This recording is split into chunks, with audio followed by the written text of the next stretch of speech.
multiplayer side of Halo has always been a little bit more fast and loose. In multiplayer, everything and anything can happen. Oh my god. Mother... Whoa. We need to be either as good as Halo 2, and obviously that is our bar, is as at least as good, better as Halo be better. Enjoy your walk back to the beach. While you're working on the project, the bar is sort of a moving target. It can be intimidating for sure. Typically my morning starts with me weeping at my desk for about 30 minutes, and then I get to work. We've really gotten hardcore about instituting afternoon playtests. Okay, it's territories, 15-second respawn time. And it's become fundamental in how we're working on the game. Oh, Froman! Oh, you're so close! From day one, people have been in there playing it, which really refines the gameplay. It was horrible there. Oh, who broke territories? I think Halo 2 multiplayer has been played like 4 billion times. Competing against yourself is stressful. Coming up with these scenarios that people play over and over again. Now, how can we rethink that and create something that's new and interesting? We started getting more into these asymmetrical maps, where it's offense versus defense, where that's a choke point that you want to hold. And I think high ground is an example of that.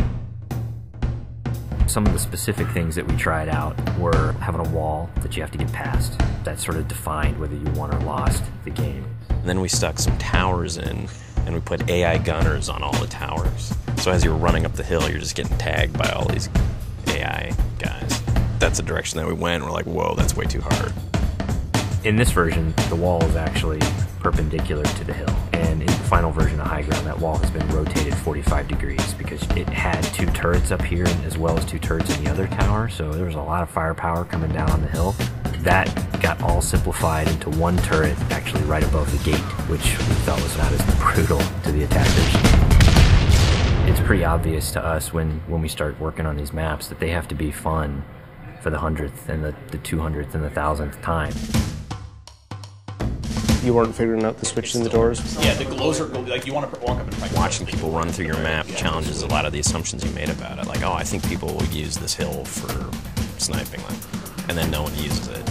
Then you get great comments like, this map sucks, I hate this spot, I hate you.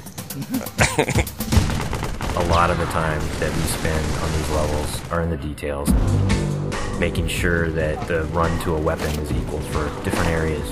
Getting the distances right for flag captures. Because we make such an effort to place titled objects in a level, like the waterfall, the bridge, the porta potty, people can say the flag is down by the porta potty. That immediately helps with that social aspect. Don't tell them about the porta potty.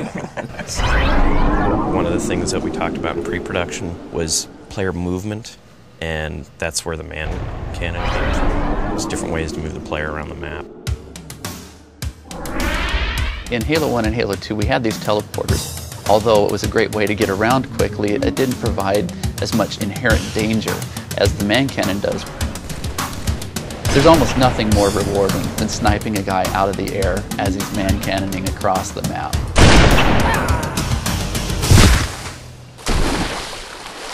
Whatever weapon that you start off every round with is going to really affect the decisions you make. There's this thing we didn't really identify in Halo 2, that if you spawn everybody with a dual-wieldable weapon like the SMG, it changed the game. People stopped meleeing and people stopped grenading because when you're dual-wielding, you can't do either of those. One of our weapon modelers, Tom Doyle, said, hey, this is a great chance to bring back the assault rifle from Halo 1.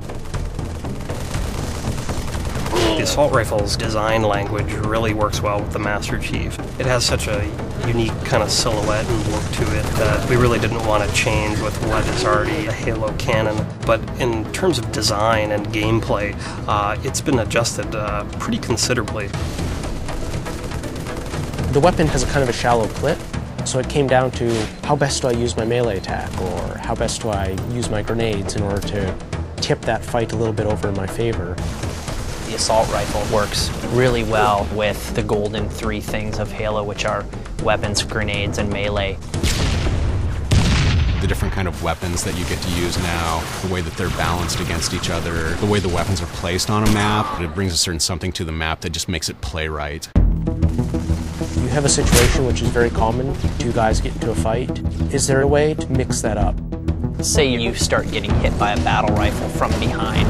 Let's say you have a bubble shield, you drop it, all of a sudden you're completely shielded from this guy who's firing on you. Or you have a trip mine and you realize a warthog is barreling towards you. You deploy the trip mine at the last second. And yes, you die, but you take out those damn bastards that just ran you over. When you are done as a group playing together, the first thing you want to do is talk about it.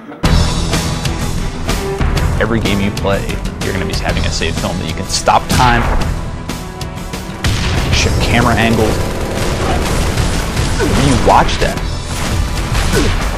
Oh, look at that! It sucks! I think being able to share it with your friends makes the smack talk even more powerful, because it's not just, oh, I just shot you in the head from across the map. It's, I just shot you in the head and let's watch it in slow-mo. It's really going to help people improve their play if they can see it from the enemy's perspectives. You'll be able to watch where they go, what weapons they pick up, in what order. We've done a lot of paper, we have all the specs, but there's a significant part of that that's not yet finished. The big challenge ahead of us now is to make sure that we get everything that we can in the game.